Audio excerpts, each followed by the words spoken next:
Hola a todos, bendiciones. Hoy quiero compartir una palabra de Dios para tu vida, para la mía. Y le quiero poner por tema el poder de Dios como una nota musical. Los salmos son poemas de un recuerdo cuando las cosas a veces no iban muy bien en el pueblo de Israel. El salmista David acostumbraba a contar, a cantar estos salmos, a escribir estos salmos para que fueran recordados y cantados. Los israelitas tenían un día de celebración llamado Pascua, y en este ellos recordaban la liberación del pueblo. En el Salmo 77 nos dice que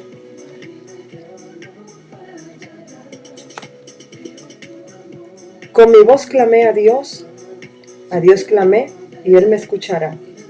Al Señor busqué en el día de mi angustia, alzaba a Él mis manos de noche, sin descanso. Mi alma rehusaba consuelo. Me acordaba de Dios y me conmovía, me quejaba y desmayaba mi espíritu. Ahí hacemos una pausa y hacemos un selah. Vamos a desarrollar 5 puntos. El primero es perplejidad espiritual, que se encuentran del 1 al 3. Al Señor busqué y desmayaba mi espíritu. Angustia y ansiedad reflejan estos versículos. Se destaca en ellos desvelo, insomnio, búsqueda incansable de algo, de una paz que no tenía con respecto a algo que él necesitaba. El punto número 2 es búsqueda de respuestas. David contaba ovejas cuando era pastor. Todos sabemos que David era un pastor de ovejas, y después, cuando fue rey, se dedicaba a contar el ejército de su reino, pero nunca a sacar cuentas de las cosas que Dios había hecho en su vida. Bueno, aquí en este salmo, si lo lees con detenimiento, te vas a dar cuenta que él comenzó a contar las maravillas que Dios estaba haciendo y que Dios había hecho en él, en su vida y en la vida de su familia. El punto número 3 es su solución en la historia.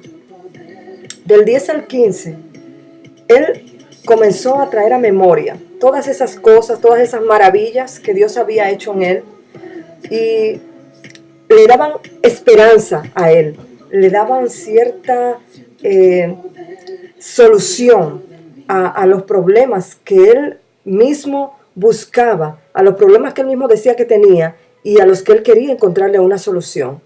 Pero su petición aquí era que Dios quiera actuar como en ese tiempo en el que él actuó con el pueblo de Israel, en el que él fue su proveedor, su ayudador, su sustentador, en el que él fue ese Dios todopoderoso. Esa era la petición que David tenía aquí, que Dios quisiera ser igual otra vez con ellos. Punto número 4, su confianza en el poder de Dios. Aquí, en los versículos 16 al 19, se canta un himno dentro de otro himno. Tú dirás, pero ¿y cómo un himno dentro de otro himno? Pues sí, un himno dentro de otro himno. ¿Por qué? Se declama un poema dentro de otro poema. ¿Cómo?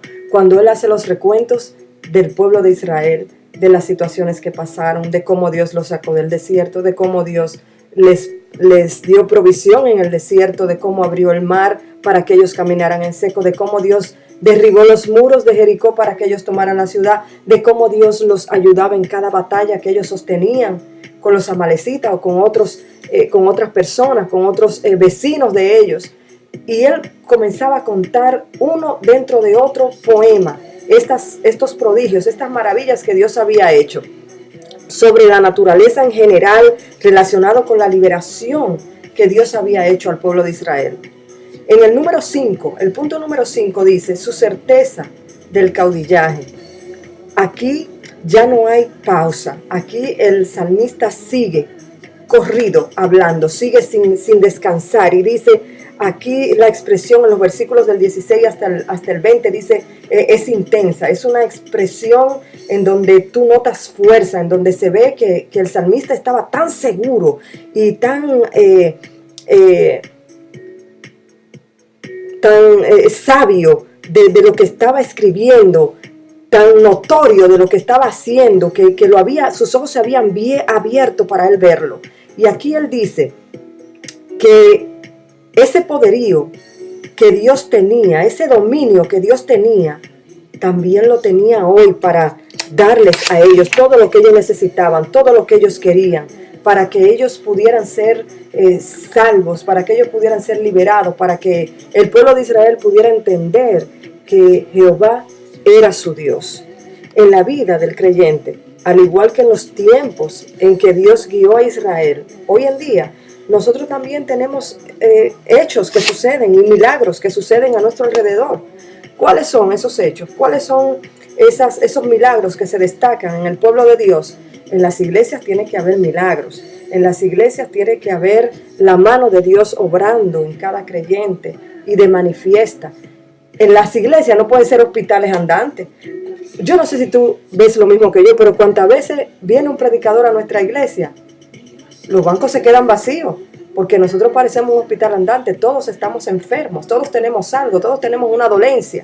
Entonces el Dios que predicamos, ¿qué Dios es ese que nosotros predicamos? ¿Cuál es ese Dios de poder? ¿Cuál es ese Dios de acción, de amor que nosotros estamos predicando si todo el tiempo nos quejamos de que tenemos esto, tenemos aquello, nos pasa lo otro, nos pasa por allí, nos duele un dedo, nos duele una uña, nos duele por allí, por acá? Entonces ese Dios que tú estás predicando, ¿cómo tú vas a hacer notar esos milagros y esos prodigios que tú le dices a los demás? ¿Cómo tú lo vas a hacer notar en tu comunidad? ¿Cómo tú vas a destacar? ¿Cómo tú vas a hacer esa nota, esa melodía predominante, ese poema predominante en tu vida, donde tú vives o en tu iglesia, cuando tú solamente te quejas y testimonias? Yo tengo esto, yo tengo aquello, yo sufría de lo otro, pero nunca se dice, yo tenía tal cosa, pero Dios me sanó. Yo tenía esto y sufría de aquello, pero ya Dios me liberó. Ya Dios me sanó. Yo no podía caminar bien de un lado, pero ya Dios me restauró, ya puedo caminar bien. ¿Cuándo vamos a escuchar esto en nuestras iglesias? ¿Cuándo? Porque todo lo que escuchamos es un manantial de quejas, de testimonios de quejas, de que estoy enferma, que tengo esto, que me cayó esto y no saben, estoy en tratamiento. Cuando tú te paras a hablar de la bondad de Dios, tú te paras y dices con certeza, Dios me sanó de esto, Dios me libertó de esto, Dios me curó de esto, Dios hizo un milagro en mí. Eso es lo que nosotros decimos como cristianos, porque tenemos que hacer notoria esa nota musical, esa melodía musical. Tenemos que hacer una coalición en nuestra vida con ella, para que la gente vea que el poder de Dios está de manifiesto en nuestra vida. Porque entonces nosotros no tenemos calidad moral ni espiritual para decirle a los demás allá afuera que hay un Dios que liberta, que hay un Dios que sana, que hay un Dios que restaura, que hay un Dios que libera y sana a los enfermos, que hay un Dios que levanta a los muertos. No tenemos calidad moral en nuestras iglesias para decir esas cosas. Entonces, yo quiero invitarte a ti hoy a que tú pienses en eso, a que tú te digas a ti mismo, cuando yo me vaya a parar, yo tengo que dar un testimonio de algo contundente que Dios haya hecho en mi vida, porque yo tengo que permitir que el Espíritu de Dios fluya a través de mí, que esa melodía se haga predominante en mi vida, esa nota haga coalición de mi vida a la vida de otra persona y otros puedan ser liberados y otros puedan ser restaurados.